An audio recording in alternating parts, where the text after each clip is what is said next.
We have 11 amazing restaurants featuring a wide variety for every price range and appetite. South Point's Garden Buffet has something for everyone at unbeatable prices. Or, if hunger strikes in the middle of the night, join us at Coronado Cafe. The American menu offers breakfast, lunch, or dinner 24 hours a day, plus a Chinese kitchen for authentic Chinese dishes from 11 a.m. to 11 p.m. From steak and eggs to wonton soup, it's fast and friendly service 24/7. When you need a quick pick-me-up, you can find it at our state-of-the-art Starbucks just inside the main South Point entrance. Order ahead with the Starbucks app for easy mobile order pickups. Or enjoy your favorites in the relaxing dining area anytime, day or night. If you love Mexican food, Baja Miguel's has all of your south-of-the-border favorites. There are dozens of classics to choose from, like fajitas, ceviche, chimichangas, tacos, and more. And for spirit lovers, Baja's colorful non-smoking tequila bar is right outside.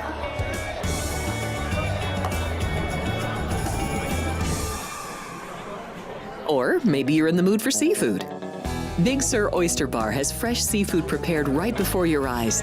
Savor freshly shucked oysters, crab legs jambalaya, shrimp and lobster. Beers on tap and a selection of fine wines are perfect to pair with your seafood favorite. Whether lunch or dinner, you'll love this fun atmosphere, located just off the casino floor. Ready to shake things up?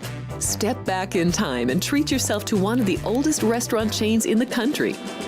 Steak and Shake, famous for original mouth-watering steak burgers and hand-dipped milkshakes in a variety of flavors.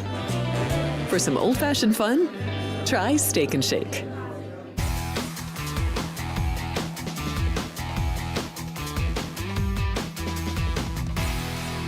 Here we go. Lots to talk about here on Sports by the Book. Thank you so much for joining us this Wednesday. We've got some hockey games, college basketball, 2 bowl games, and we've got Week 16 NFL to talk about, plus 4 great college football playoff games coming up this weekend. We did talk about Indiana and Notre Dame yesterday. We will talk about the other 3 in the second half of the show. I'm Alex White alongside Kenny White. You can find us 7 days a week, Sports by the Book. Mornings, we go 9 a.m.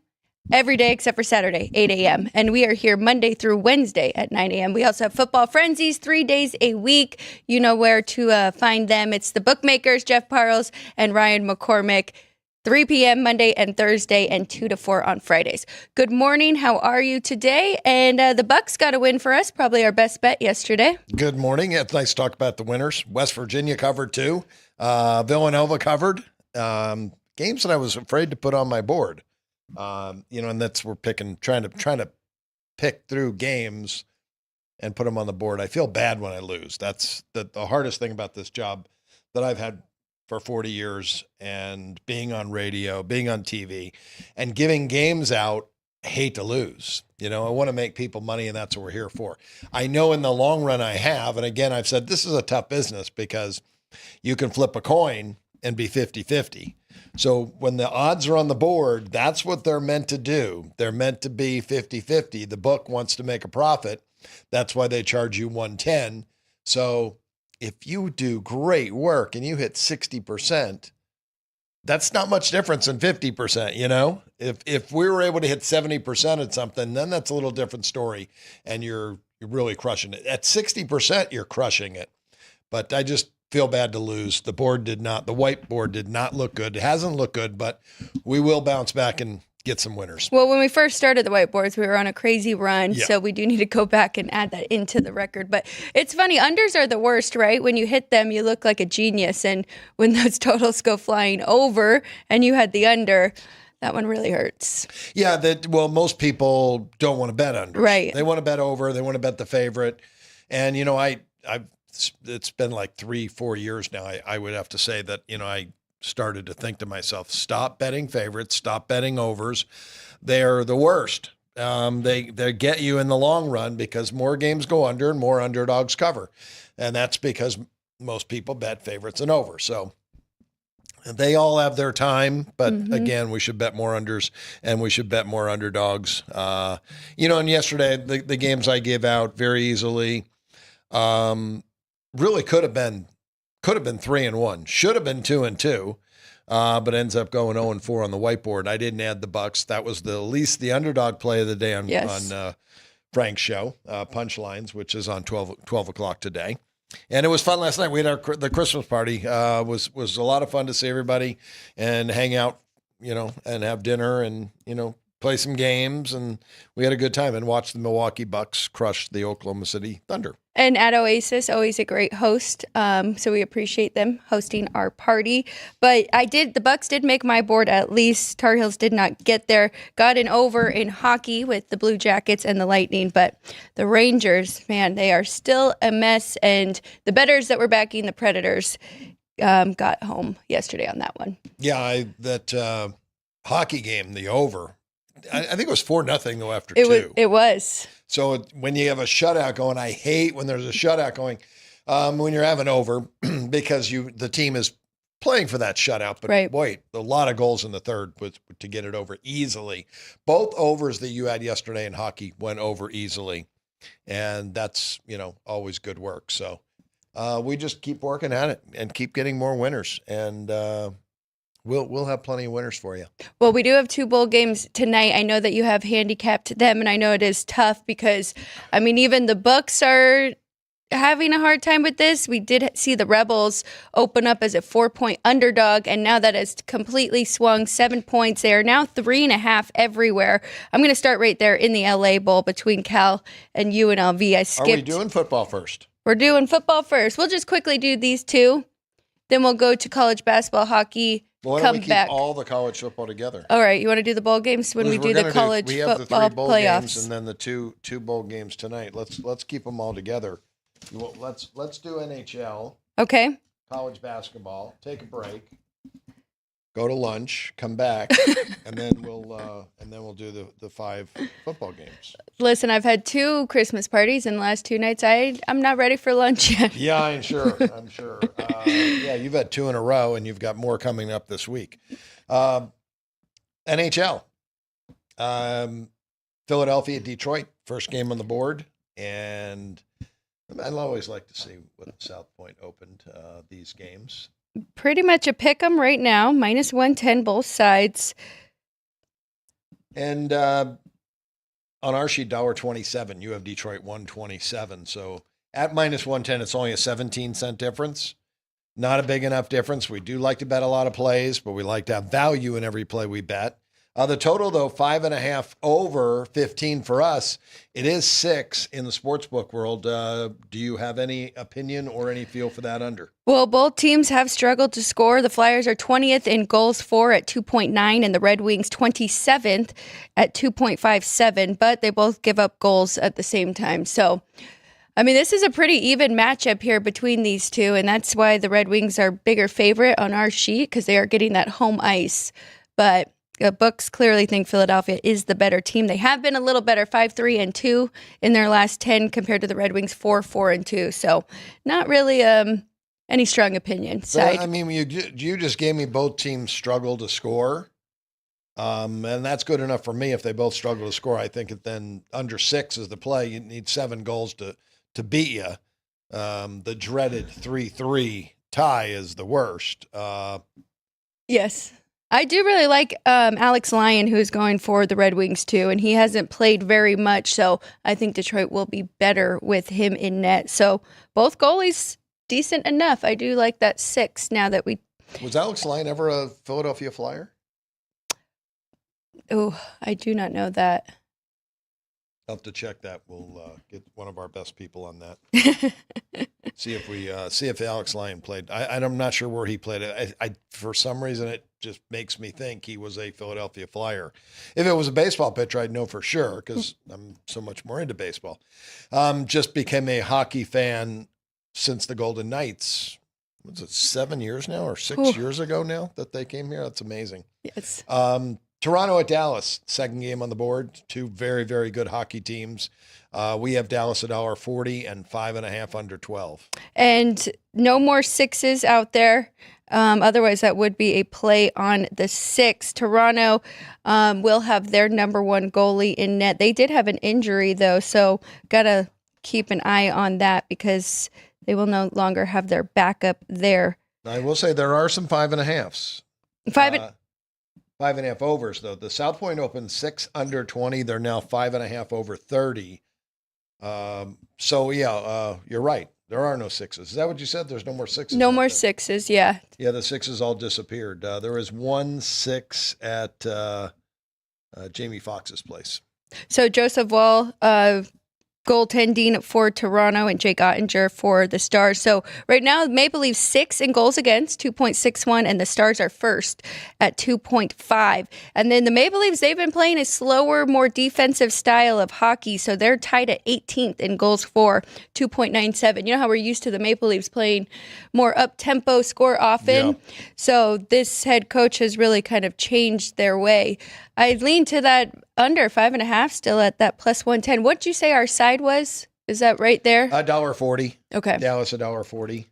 So yeah, that is right there. South Point opened 135. They're down to 130. But if you can get under 6, I think there's value there because it takes 7 goals to beat you. Under 5.5 takes 6 goals to beat you. So, and that is a big difference. That's a yeah.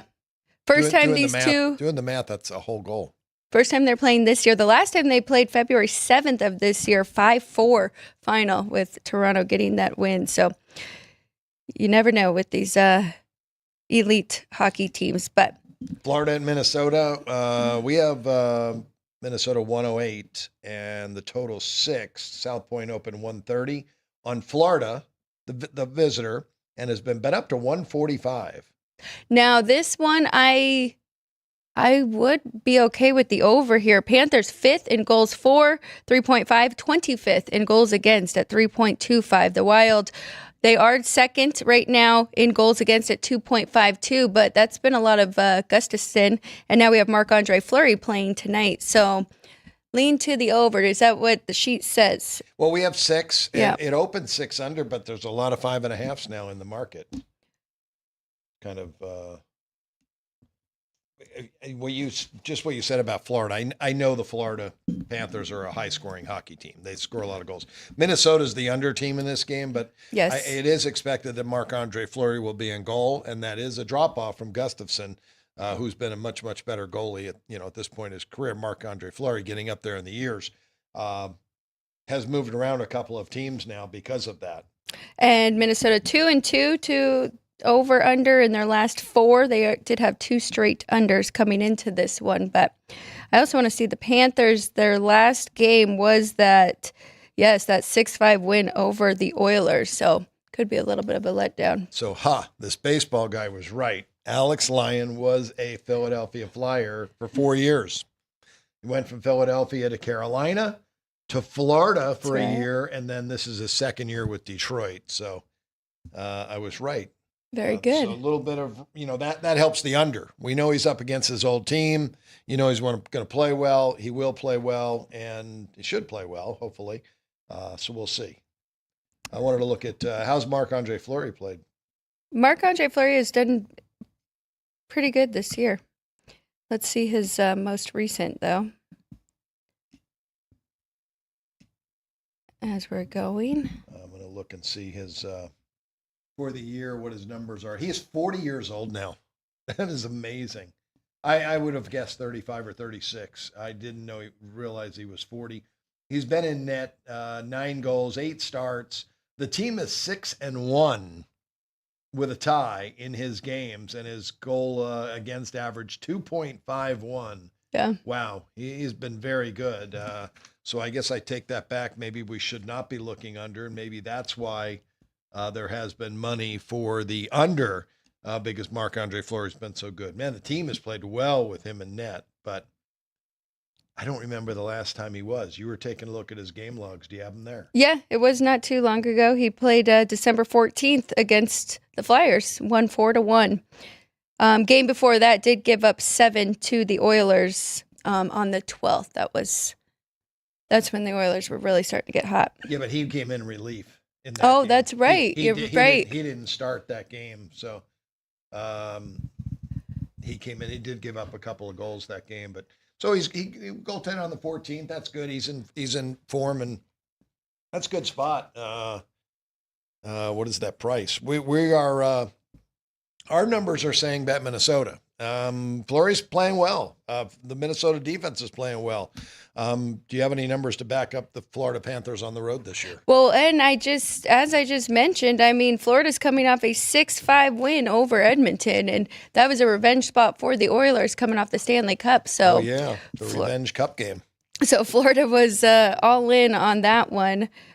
Taking a look at Florida's home and away. No, they're 9-5-1 at home and 10-6-1 on the road this year. They're consistent. But I'm gonna take the price myself with Minnesota. I had my Fleury jersey on last night. Yeah, I wore the sweater to the. It was a white out, and I needed to wear my white Golden Knights jersey with Fleury on the back. Did a tremendous job for us. I wish they would have kept him around the organization, but. Again, 40 years old now. 40 years old. We'll bet on a 40-year-old goalie tonight. Okay. I don't mind it at all. He's I been was profitable. trying to be 6-1-1. Absolutely, yeah. Well, Minnesota's been so good, and looking at they've been really good on the road too. 12-3 and 12-2-3, 8-5-1. Still have a winning record at home. Yeah. But. Vancouver at Utah. We made Vancouver. We're gonna use the streak. Utah's on a 5-game losing streak at home. So we'll pump up Vancouver to $1.42. They opened $1.15 here at the South Point and bet to $1.20. The total 6 under to 5.5 over a quarter. I love it. Taking the Canucks here. You were on them the other day. Got there. Thatcher Demko starting to play a lot better. So Utah, they're a very average team. They're tied for 15th in goals for. They're tied for 10th in goals against. And the Canucks, they need to make a run here now that they have their starting goalie back. Yeah, and he played well. So, more games under his belt, the better he's going to get. He's by far their best goaltender. So, I like it. Utah, again, $1.20, take back even money and get even money on the Vancouver Canucks. And the final game, Winnipeg at Anaheim. This number opened at $1.90 here at the South Point, has been bet down to $1.65. Wow. A lot of money for Anaheim. However, that could be because no Connor Hellebuck. It'll be Eric Comrie. Yes, Eric Comrie, 3.05 goals against average, just a 90 save percentage for him. But still, the Jets are starting to play better again, and they are still third in goals for after that long run to start the season, 3.67, and fourth in goals against. The Ducks, 31st in goals for, 2.41 goals per game. So that's a pretty aggressive move here. I know that Anaheim needs any win they can get. Right now, they are dead last in the Pacific, but not a great home record, 5-9-1. So, Winnipeg they played the Kings last night? Winnipeg. Is that where they were? Yes, they were. So they have to travel. They're same hotel. That's a benefit when you play back-to-back, that you don't have to travel anywhere. So that's not as tough playing back-to-back when you're playing in the same city. So that's a little benefit. We're going to add on 15 cents to Winnipeg for a 3-game winning streak on the road. They have won 2 in a row overall. Make that game $1.94. It would be a play for us at minus 165. Okay, that's a big price though. We're okay. Again, I would say on those big prices to bet a flat unit. So we'll bet 100 to win. It'll pay like 62, 63. But I that way you're not laying tremendous juice. You're just not winning a full unit, but you're not losing more than 1.5 units on one play. And again, these are all small plays, about 1% on each of them. Very good. We're going to go through some, actually, we're going to take a quick break, and then we're going to go through some college basketball. We're going to take a 1-minute break, Ryan. This is Sports by the Book. Don't go anywhere. We'll be right back. South Point Casino has plenty of attractions for the whole family. Catch a movie. Our 16-screen movie theater includes 2 XD Extreme screens for the ultimate in viewing, sound, and luxury. After the show, treat the family to a variety of treats at our old-fashioned ice cream parlor, Kate's Corner. We scoop up a variety of creamy concoctions, including smoothies, hand-dipped cones, milkshakes, malts, sodas, and sundaes. At Kate's, there's something for everyone. And if you still got time to spare, our bowling center might be right up your alley. Voted Best of Las Vegas, it's a great place for friends and family fun. 64 lanes, a pro shop, snack bar, and arcade. And while the kids are bowling, you can play slots and sip on a drink in the Alley Cat Lounge while overlooking the lanes. For our more serious and professional bowlers, the South Point is also home to a separate tournament bowling plaza. We have 11 amazing restaurants featuring a wide variety for every price range and appetite. South Point's Garden Buffet has something for everyone at unbeatable prices. Or, if hunger strikes in the middle of the night, join us at Coronado Cafe. The American menu offers breakfast, lunch, or dinner 24 hours a day, plus a Chinese kitchen for authentic Chinese dishes from 11 a.m. to 11 p.m. From steak and eggs to wonton soup, it's fast and friendly service 24/7. When you need a quick pick-me-up, you can find it at our state-of-the-art Starbucks just inside the main South Point entrance. Order ahead with the Starbucks app for easy mobile order pickups. Or enjoy your favorites in the relaxing dining area anytime, day or night. If you love Mexican food, Baja Miguel's has all of your south-of-the-border favorites. There are dozens of classics to choose from, like fajitas, ceviche, chimichangas, tacos, and more. And for spirit lovers, Baja's colorful non-smoking tequila bar is right outside.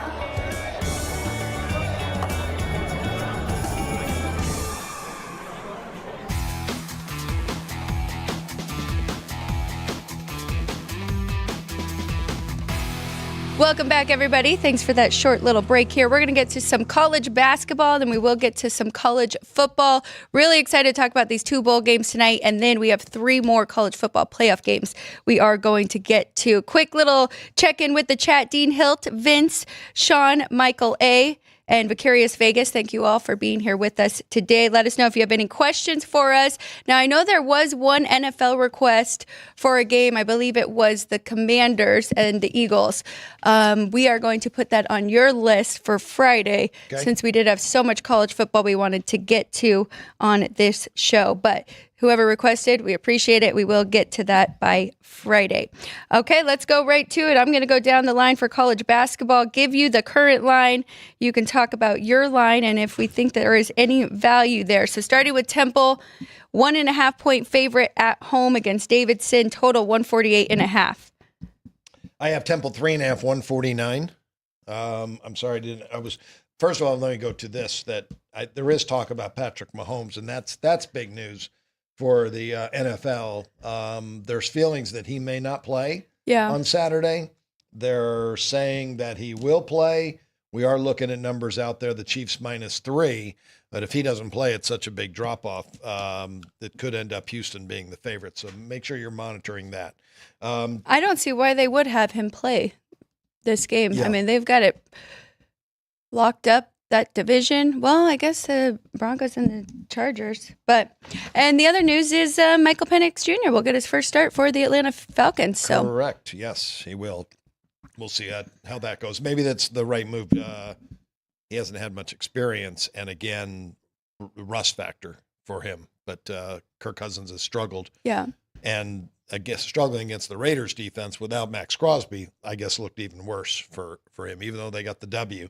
We're not happy, and they have a chance to make playoffs, so I guess they got to make the move. Yes. All right, college hoops. Davidson, Temple, give me the number there again, please. 1.5 and 148.5. All right, so nothing there. We'll pass and move to the next one. Okay, we've got UMass 3-point favorite at home, total 148.5.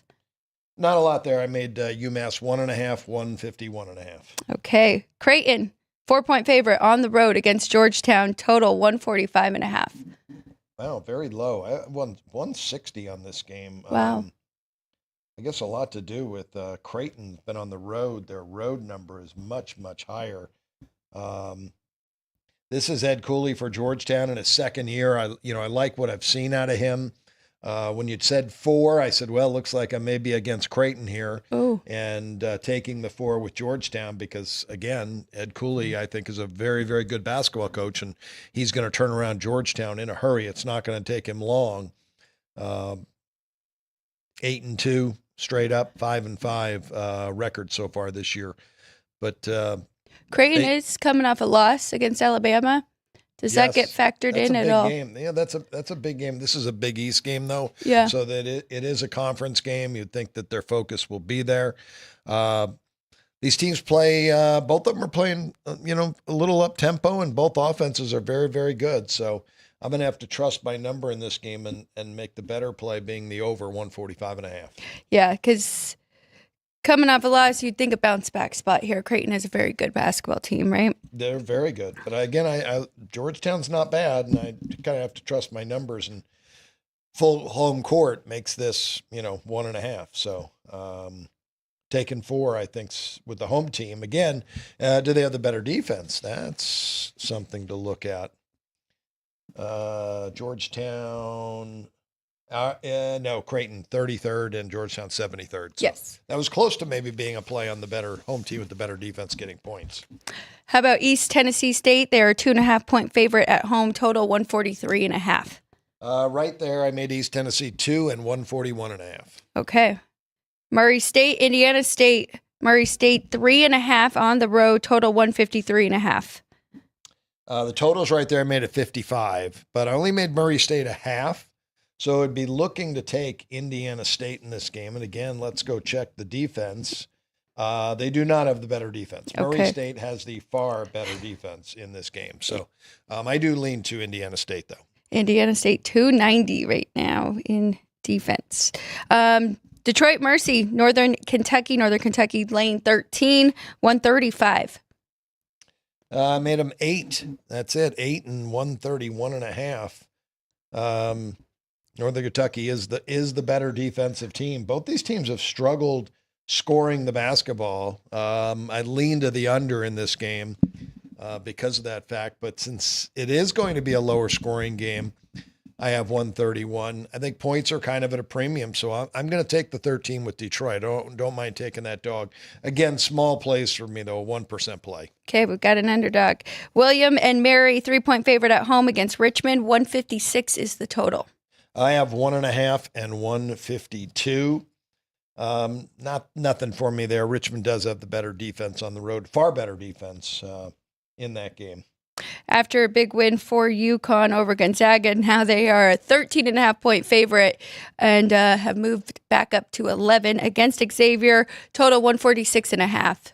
I have 11.5 and 150.5.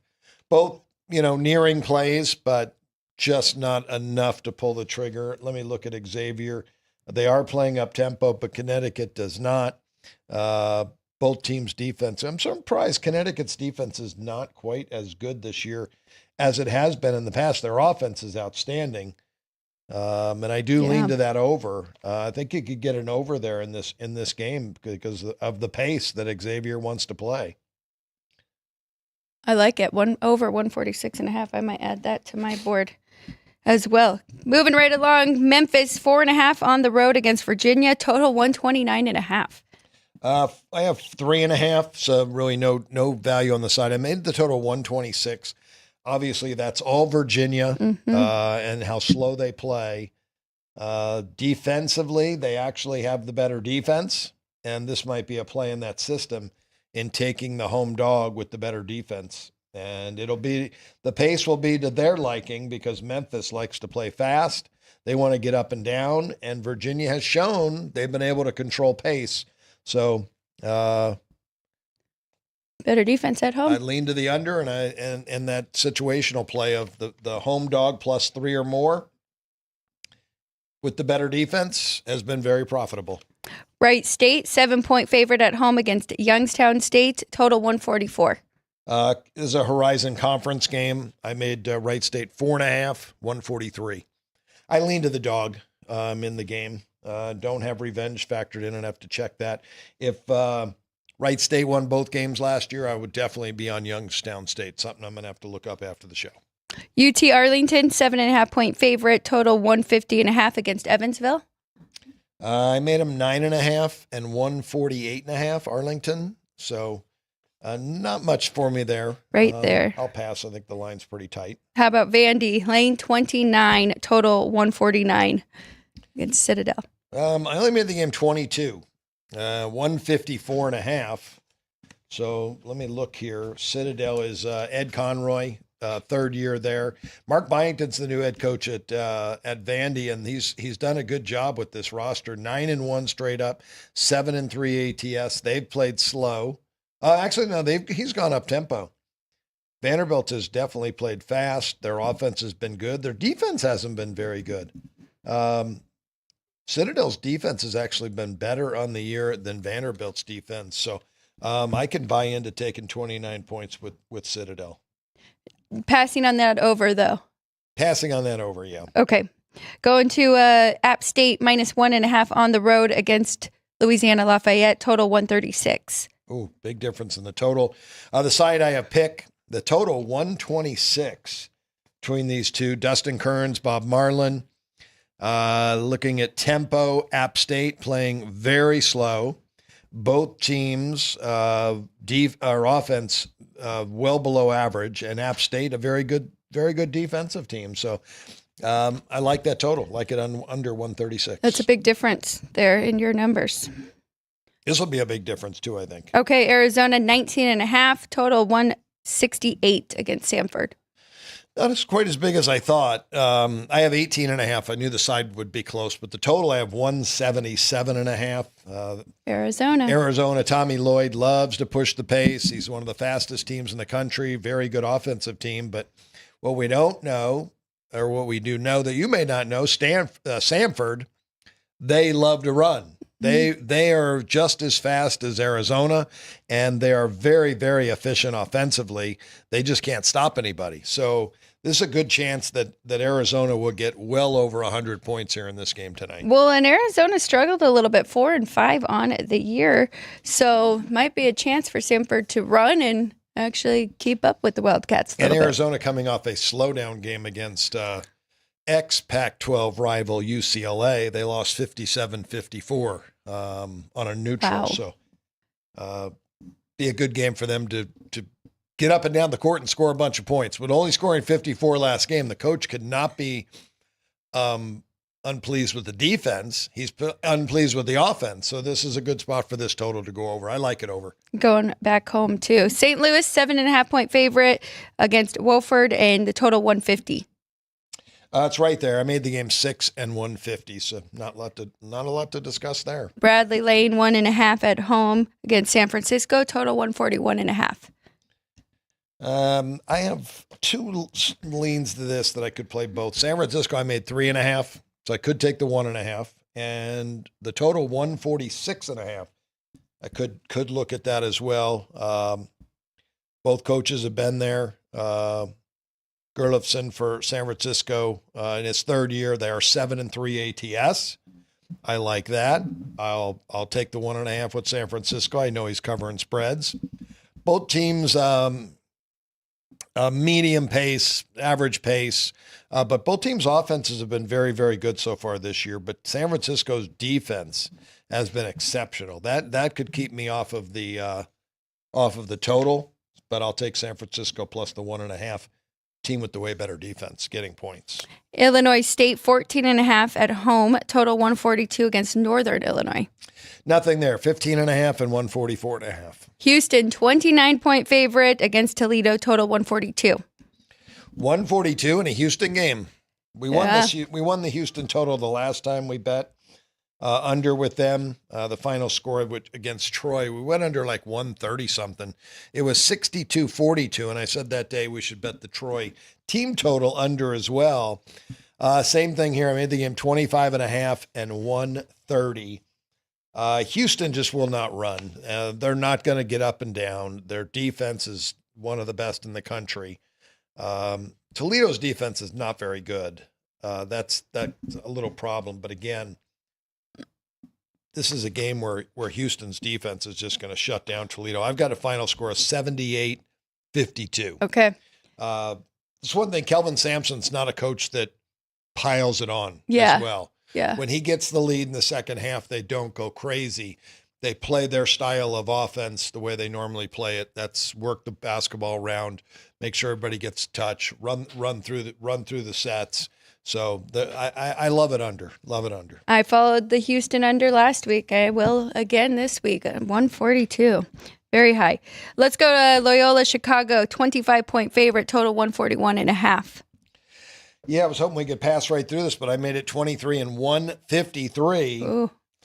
11.5 point difference. Well, Jim Christensen's the new head coach at Canisius. He was at Kent State for years. Very slow, methodical pace he's played so far. Two bad defenses, though, in this game. Well, Loyola's defense isn't bad. Canisius's defense has been horrendous, but their offense isn't very good. I don't really have a feel for that game. I'm just going to pass. We'll move on. Ooh. Have not won a game yet. Have they been playing teams that play at a slow pace? Who's that, Canisius? Yeah. 0-11. Okay, let's go on. We've got Bakersfield, 1-point favorite over Portland, total 140.5. Get these sheets in order. I'm sorry. One more time. Bakersfield? 1, total 140.5. We'll just pass that. I have 1.5, 139. Oklahoma State, 21.5-point favorite, total 139.5. Very close, 19 and 136. Okay, we've got UC Davis, 6.5 at home, total 143 against Idaho. Well, here's a big difference here. I have Davis 7 and 129. Ooh. Let's look at pace-wise. UC Davis, this is Jim Less. He's been there 13 years at Cal Davis, and they are 7 and 3 to the under. They do play up-tempo, though. Idaho's the slowdown team. Alex Pribley in his second year there, very slow pace. Oh, UC Davis has gone under because they can't score. They can't shoot the basketball. So that's a good thing for the under. And they played solid defense this year. So poor shooting, good defense. We'll go under. Well, Idaho does not have a very good defense, but... No, they have not. They have not. But they're playing a team that's got a very poor offense. 143. Their defense going may under. look a little bit better tonight because of that. Okay, Alabama, 25-point favorite on the road against North Dakota. The total 167. I have 25, not 125. They're only going by 25 and 172. So nothing really there. We'll pass. It is a 5-point difference, but when the numbers are that high, there's not as much value. It's not like 135 compared to 140. VCU playing against New Mexico. The Lobos -3, total 151.5. Well, two plays here. I have VCU plus the 3. I made them a 3-point favorite, Wow. VCU. And the total 163. Up-tempo, Richard Pitino, New Mexico, one of the fastest teams in the country. Both teams are very solid offensively. Both teams are really good defensively too, though, especially VCU. 7th in the country, I have them defensively. But it is at the Pit in Albuquerque. Does the defense travel? We'll see. I think New Mexico gets their points, but so does VCU. I've got 83-80 in this basketball game. It is a non-conference game. It is the holiday season. I will take VCU plus the 3 and go over 151.5. Okay, we've got Butler and Marquette. Marquette 14-point favorite at home, total 148.5. I have the sides the same, 15 and 160 though. On the total, Butler always seems to me as a slowdown. They do play slow, but Marquette is playing extremely fast, getting up and down, playing defense, but they score. Very solid offensive basketball team. They averaging 82 points per game this year.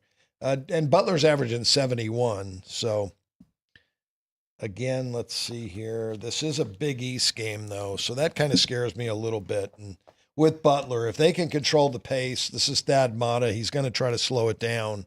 And if he's successful doing that, it may be tough to get it over. So I could look to go over maybe in the second half in this game if it starts slow. Idaho State 1-point favorite against Utah Valley. 135.5 is the total. We're right on pick and 131.5. Let's go to Michigan. Now this is a neutral site, Michigan, Oklahoma. The Wolverines 3.5 now. Well, I think I just moved to 4.5. Sorry about that. Total 148.5. I have 3 and 140, so leaning to the under here. This is Porter Moser and Dusty May. Both guys have done really well in their career. Porter Moser, remember him from Loyola Chicago, Dusty May, Florida Atlantic. And the total, we're looking under. Both teams play up tempo. Both teams have very, very good offenses, but both teams have great defenses, and both defenses slow the pace down. They're both coming off high-scoring games, though. Oklahoma did go under. Oklahoma just played their biggest rival, Oklahoma State, and beat them. Could there be a letdown and maybe not be prepared for Michigan because of that fact? Where is Spectrum Center? Charlotte, North Carolina. So neutral court game there. I'll go under the 148.5. You sold me on neutral court game. Is that where North Carolina was playing Florida? Yes. That game went over, didn't it? No, that was not. We had North Carolina. Yeah. Not the under. No. Should check what that did, though. Okay, USC 12-point favorite at home, total 152 against CSU Northridge. And the North Carolina-Florida game, both those teams run. Florida's running more than anybody, and they're scoring. Those are two great offenses. I just don't I don't see that with this game. These are really good offenses, but defensively, Michigan's defense has been really solid. So I think that helps keep that game under, and it's going to be a very close game. USC is right there, 11 and 47.5. Santa Clara, 15 against Kennesaw State, total 158. Right there in this one, 14 and 160.5. Pacific laying 4 at home against Portland State, total 148. 3.5 and 141.5. So take a look at that. Dave Smart, new head coach at Pacific. His team has been average pace, both below average offenses, but really no defense in the game. And their defenses are not defenses that send teams deep into the shot clock. So I'll pass on that. Washington State and Washington. We've got Washington 3 at home, total 149. Well, I took Washington State in football for the fact that Washington State was left out of moving, and Washington left without them, and this has been always a huge rivalry. I have Washington State the favorite, 2.5 and 150. I'll take, give me the Cougs plus the 3. Two more. UC Riverside, 2.5 against Montana State, total 143. I have Montana State a half, but we're crossing 0, so it's only a 2-point difference. And 147.5, not enough to have a play on the total. We'll pass. Loyola Marymount, 3-point favorite at home, total 140.5 against UC Santa Barbara. I have 1 and 142. All right. We're going to transition over to some college football. No Lamar, they're not playing today? Lamar played yesterday. Too bad. Don't give away all Sean's secrets. Shh. College football? College football. 2 bowl games. Let's dive right in. And then we do have 3 college football games that we do want to touch on, see if we have any plays in those games. Going to Western Kentucky and James Madison. So if you look at articles and trying to find who is playing, Action Network does a great job. They have a good breakdown for each bowl. Western Kentucky has a ton of players in the transfer portal, but they do have that starting quarterback, Caden Veltkamp, will be playing in the bowl game, so that does help them out. Looking at the number, though, JMU 7-point favorite, total 49.5. It is unknown. No, it is known, too. Barnett is out for JMU, their starting quarterback. Billy Atkins will get the start in this one.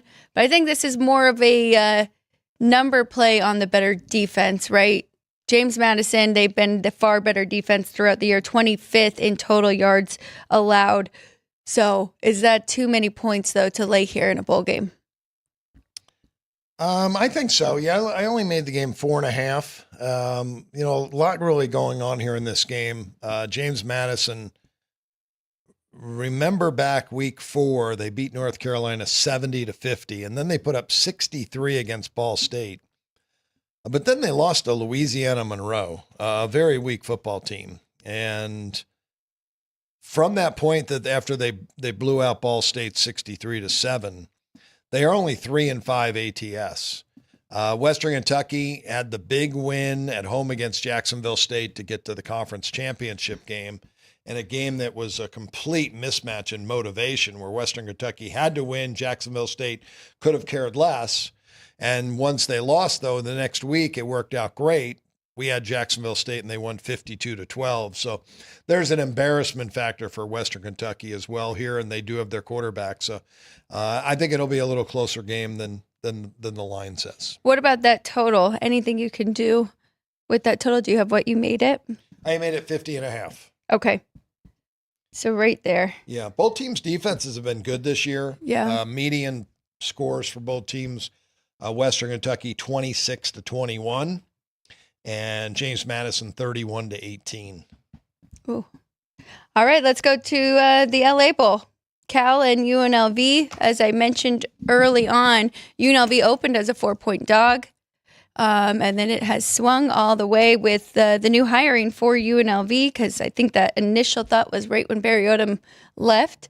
Most of UNLV players are playing, and we do have Haj Malik Williams named the captain for this bowl game. Flip side, with Cal, we don't really know about Fernando Mendoza. And that last game of the regular season against SMU, they really could not do anything offensively without him. So that is a big question mark here in this one. I still only made the Rebels 2, though, in this matchup. What do your numbers say? And do you have a play on this game? Well, Mendoza is a big reason why this line has moved. And he is doubtful for the game. Okay. So I had him in with my number. And I liked UNLV when the first number I saw was, I think I have UNLV 1. Let me check here to make sure. I know Bobby Davis will be checking my numbers, and rightfully so. He should be. UNLV, where are they at? UNLV Cal. That's very interesting that I can't find them on the sheet. They should be here somewhere, right? Yes. I do not have them on this sheet. That's very interesting. All right, let me look at one more spot and see if I have that number, because I know I've made UNLV the favorite in the game. I do need to send out an update on my numbers to my clients. UNLV,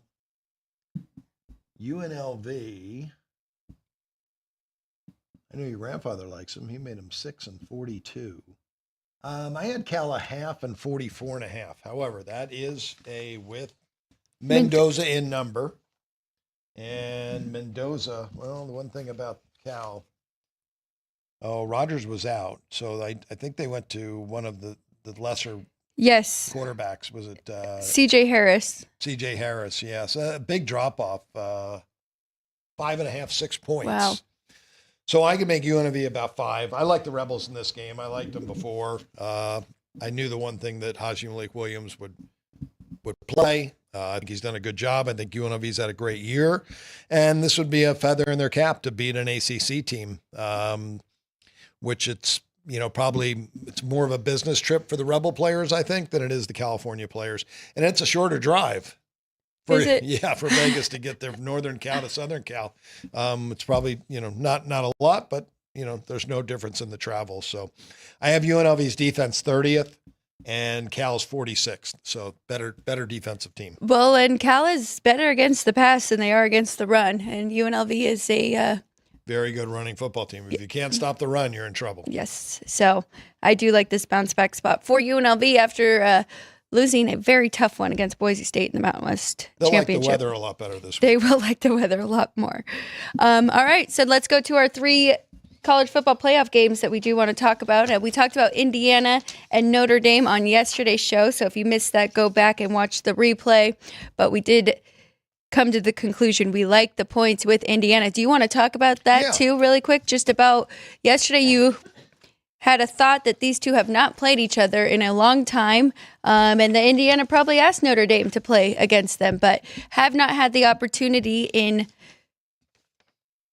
24 years? Long year, yeah. The last time they played was 1991. 91, okay. So we're looking at basically 33 years the last time these two have played. And their history started in 1898. 126 years ago, and they've only played 29 times. Notre Dame leads the series 23-5 with one tie. Wow. Notre Dame has had a winning streak of 14 games between 1908 and 1949.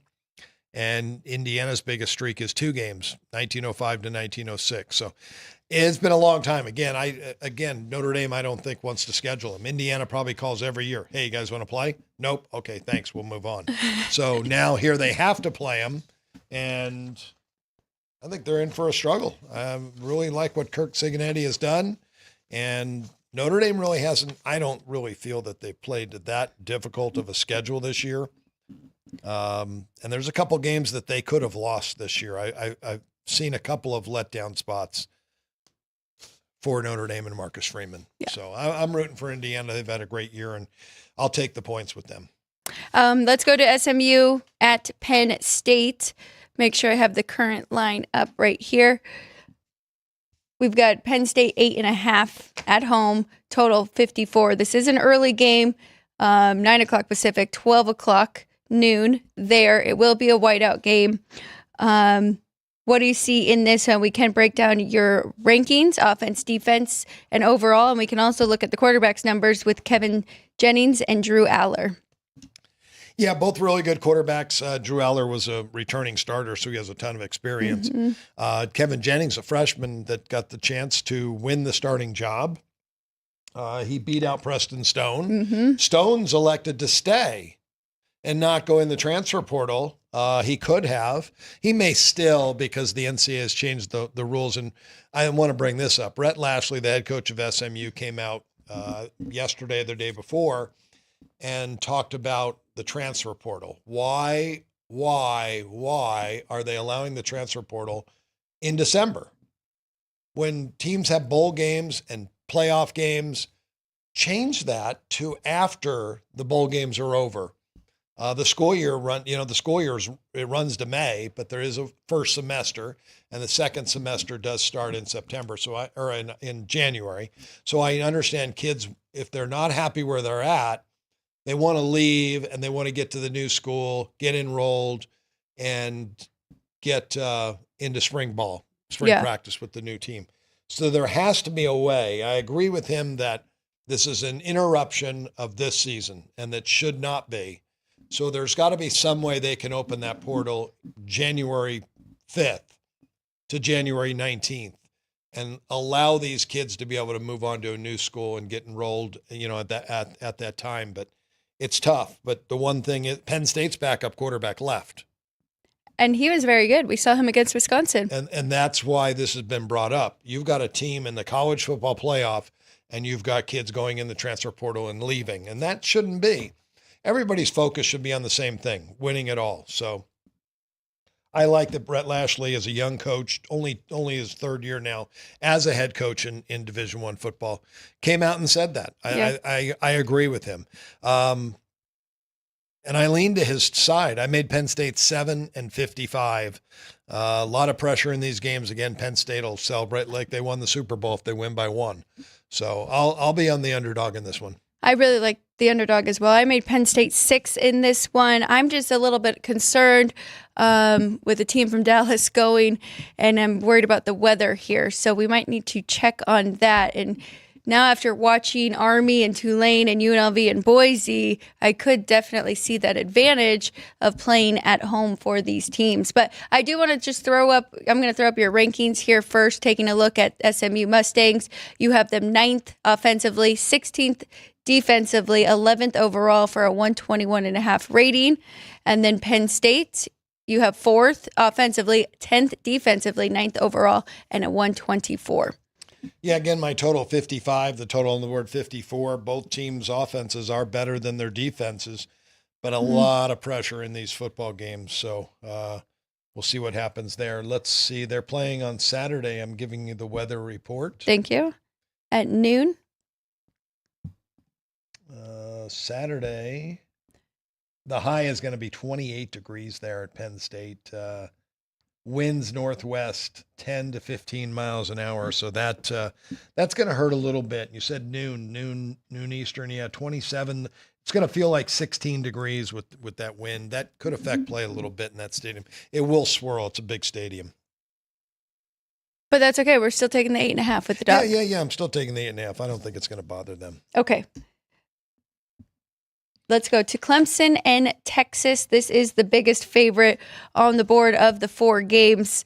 Should be an interesting one here for these two. Clemson, kind of a bid stealer, right? They're the one team that was not projected to be in this 12-team playoff, but they get another shot here. Texas laying 11.5 at home, total 51.5. We talked about Cade Klubnik quite a bit because we were breaking down that ACC championship game, and his numbers are so good. And then on the other side, Quinn Ewers has kind of had a down year. We don't know if he is 100% healthy. What do you see in this one? What did you make the game? Yeah, my number is with Ewers 100% healthy. I made Texas 12 and 48 in this game. The Texas team, I'd mentioned to them after week 8 when they lost to Georgia. I thought they would run the table and get a chance to play Georgia again and beat them, and I thought I'd be taking points, but I wasn't. Texas ended up being the favorite in that game. Texas completely outplayed Georgia in the first half. Yes. In Atlanta, but missed a lot of opportunities. They should have been up 2 touchdowns at least, and they were up a field goal at halftime. Georgia made the adjustments. Georgia sent the game into overtime, and the Bulldogs ended up winning. Can Texas rebound from that? That's why I have them higher, the 3rd best team in the country compared to the 13th best team in the country. But I'm not interested in laying the points. I would be more interested pressure-wise, I guess, on Texas. And Clemson's a well-coached football team. Dabo Swinney, give him credit, doesn't like the transfer portal. He likes to develop his own talent from high school up, and that's the way he's done it, and here he is in the final 12. So I did make it 10 and 47, so a little bit of a lean to the under here. And looking at their median numbers right now, home and away, Clemson, 27 points for, right? And 14 points against, and then Texas 24 points for and 17 points against. Looking at those, if you just cross-reference those numbers, you're going to get a 21-20 game in that range. So that says it's going to be a very low-scoring game too. And these are 2 very, very solid defenses. The Clemson games that I took on the road at Florida State, at Wake Forest, at Virginia Tech, at Pittsburgh. Now, none of those teams are even close to how good Texas is.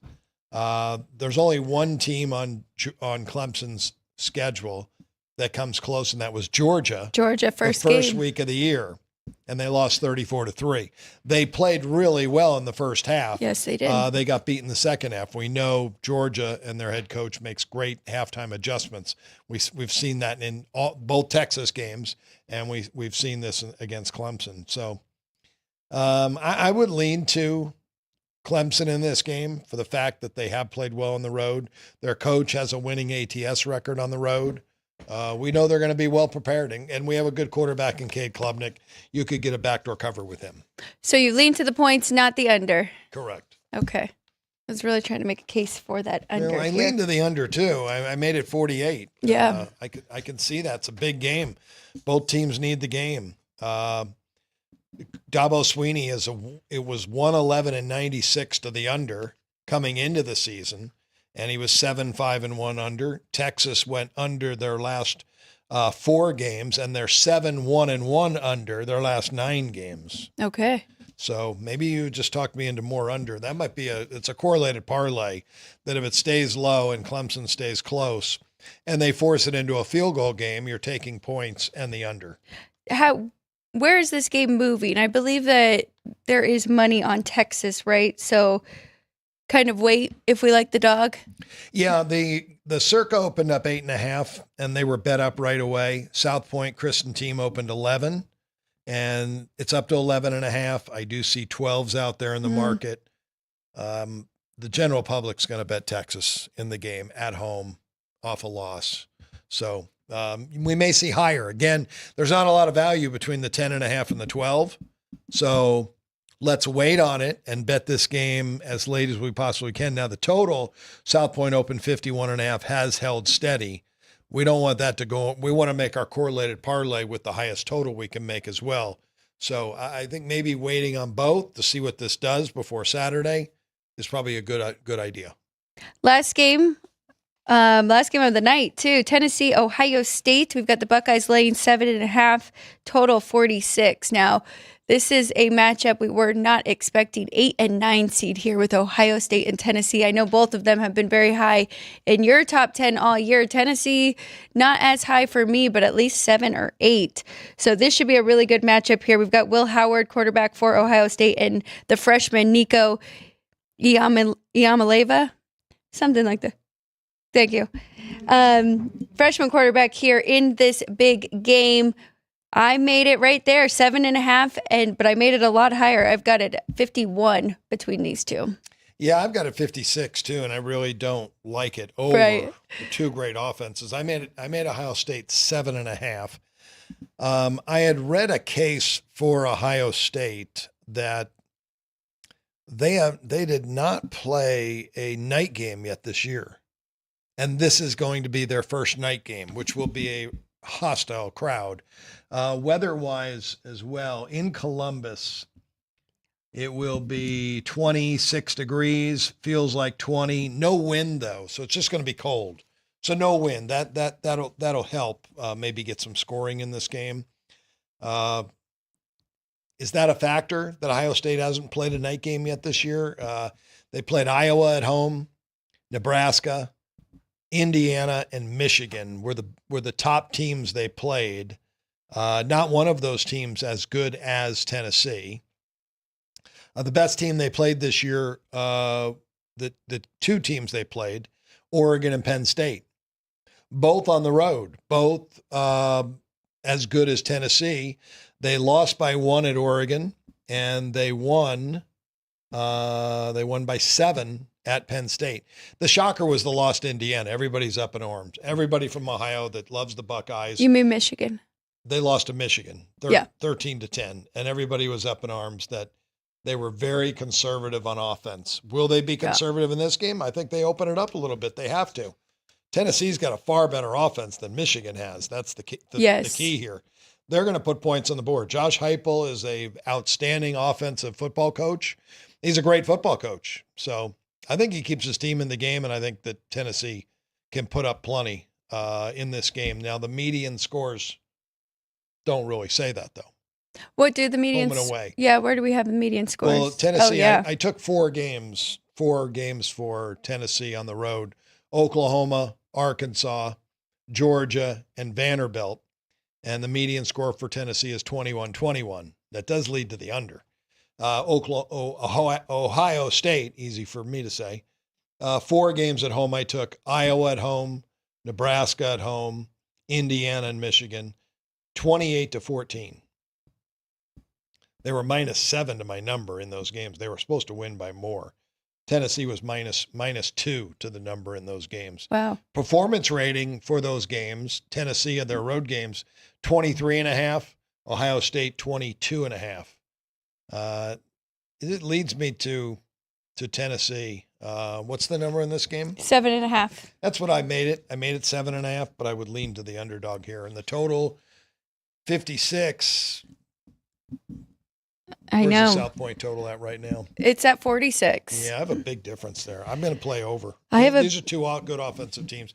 I'm hoping Ohio State opens the offense up more. We had your rankings up there though, and it's tough to. I mean, if you're just going based off numbers, I have a big difference too. But looking at your rankings and looking at these defensive rankings, Tennessee 6 offense, 1 defense, 5 overall. Ohio State 12 offense, 2nd defense, and 4 overall. What scares me is that it is a must-win, the matchup, the tournament.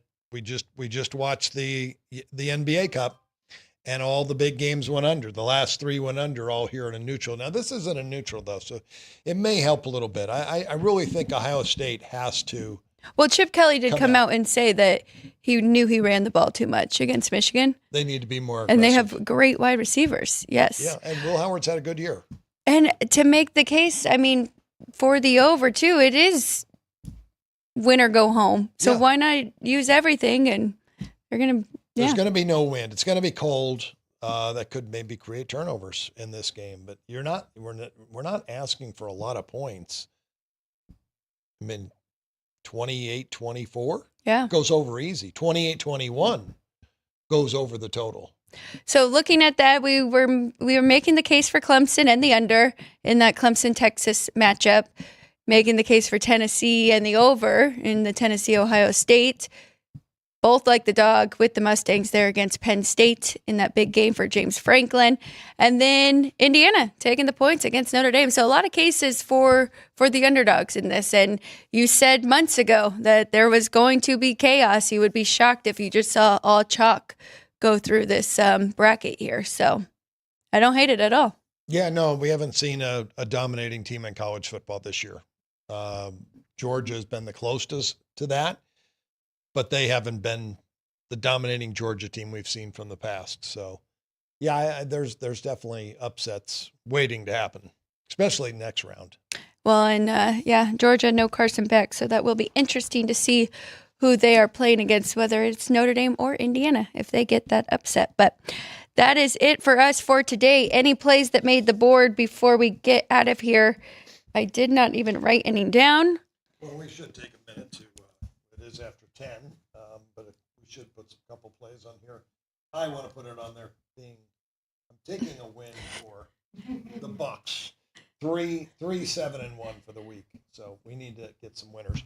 And I will do some of those previews of those Saturday games on Friday when I'm on at 9 a.m. But on my board today. Friday, 9 a.m., going over those games once again, because there is one Friday night, 3 on Saturday. And then the requested NFL game that was in the chat as well between the Eagles and the Commanders. Jerry hopped in the chat as well. Sean said Youngstown State won both matchups last year against Wright State. Was that the one you wanted? You wanted revenge? I was thinking Youngstown may have revenge. I thought Wright State may have won. So okay, so that no revenge there. So there would not be a play on that game. Okay, There was one game that I saw that fit that criteria of the home dog. I wrote it down on one of these pages. Virginia. I'll take Virginia. I have 3 dogs. It's a 3-dog night for me. Very good. Must be very cold outside, and it is. My handwriting's not too nice on this one. And then what did you have on our hockey sheet for me? We had Flyers, Red Wings under 6, right? Yes. Okay, I'm just going to go with that one. Just one. My 3 dogs of the night, VCU plus 3.5 Washington State against Washington plus the points, and Virginia, the Cavaliers at home plus 4 in a low-scoring game. And then Friday, I'll have some games for you in the I'll do all the college football picks on Friday. I don't even know the number, but I'm going Arizona college basketball. We're going over that total. Yes, that was good. That's a good over. We know they're going to run 160. Coming off a 50-point game for the Wildcats, so yes. And they're playing a team in Samford who loves to run and is good offensive team. So it's not like Arizona's defense is going to be able to shut them down. They may get up early. We hope that that's the case, and then their defense eases up a little bit. But, yeah, that's a good over. I don't see that game on my sheet. 168. Over 168. I made it 177.5. Perfect. I'll fill that in after.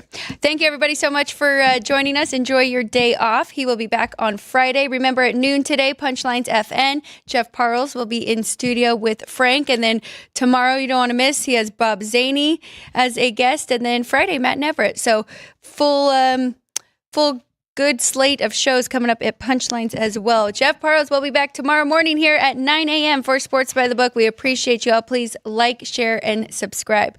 We'll see you again soon. For Kenny White, I'm Alex White. This has been Sports by the Book.